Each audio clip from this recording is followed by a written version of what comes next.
بسم اللہ الرحمن الرحیم۔ ایک دن امیر المؤمنین علی علیہ السلام نے کباب شدہ یا بھنے ہوئے جگر کی خواہش کی تاکہ اسے نرم روٹی کے ساتھ کھائیں۔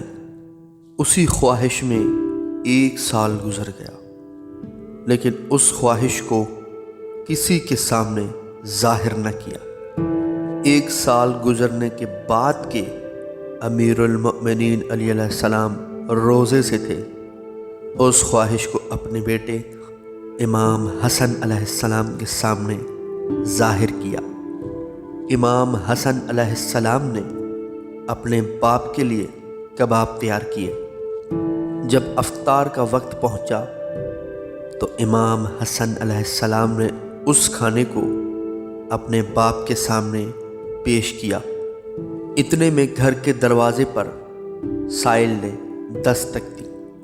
حضرت علی علیہ السلام نے فرمایا، اے میرے نور نظر، اس کھانے کو اٹھا کر سائل کو دے دو تاکہ کل قیامت کے دن اپنے نامہ اعمال میں یہ لکھا ہوا نہ دیکھوں کہ تم نے اپنے اچھے اعمال پست دنیاوی زندگی میں ہی ضائع کر دیے اور اس پست دنیاوی زندگی میں ان سے فائدہ بھی اٹھایا اور ان سے بہرہ مند بھی ہوئے۔